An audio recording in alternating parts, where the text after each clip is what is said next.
at that exact part of the rep, he got hurt. But what actually happened there? And why is this already the second time he's been injured in the tendon? And what exactly happened there too? So Levan Saginashvili, the arm wrestling world champion who was supposed to compete again soon, uploaded this video a month ago. And as you can probably guess, he won't be competing soon. But why? Because right there on that rep, something tore, or partially tore. Now, to know exactly what tore, the best solution is to use an MRI. The funny thing is, because of Levan's size, he couldn't fit into an MRI machine. Because Levan's so big, he couldn't fit in the MRI machine. Yeah, trying to physically fit him into an MRI machine is like trying to put him in the backseat of a car on a booster seat.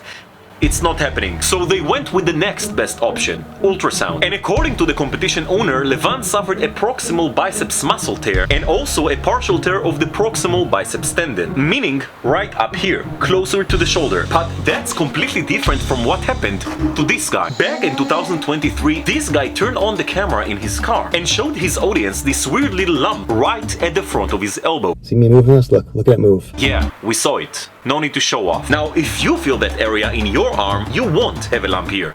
I hope. So, why did he? Because he had a distal biceps tendon rupture, meaning the tendon tore down near the elbow. The opposite from what happened to Levan that tore it closer to the shoulder, the proximal part. But here is the real question. Could this happen to you? The guy that you see here is probably the most famous person on the planet for tearing both biceps tendons. Huge honor. He got about 70 million views, 2 ruptures, and 1 word from me. Ouch. And here's where it gets really interesting. This study is one of the most unique ones in this area. They took 50 plus YouTube videos of real biceps ruptures, some you've probably seen. A biceps tear during deadlifts, calisthenics moves like planche, the infamous preacher curl,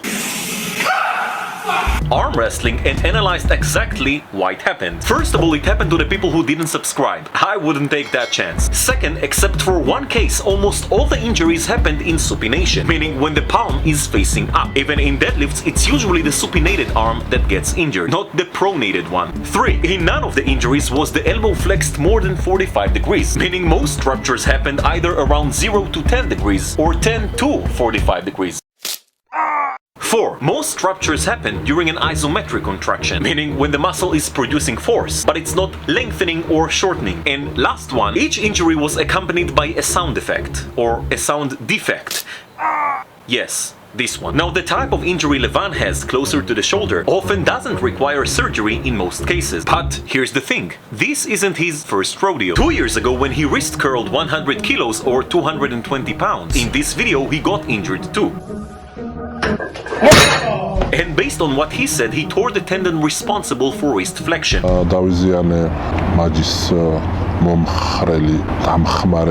Which isn't really accurate, because anatomically there isn't just one tendon responsible for that. Here we have 8 flexor muscles, and some of them are responsible for wrist flexion, and each of them has its own tendon. Like the flexor digitorum superficialis, the flexor digitorum profundus, flexor carpi radialis, flexor carpi ulnaris, and, you've guessed it, palmaris longus, which doesn't attach to bone the same way, rather it blends into connective tissue like the palmar aponeurosis and the flexor retinaculum. But never mind. See this?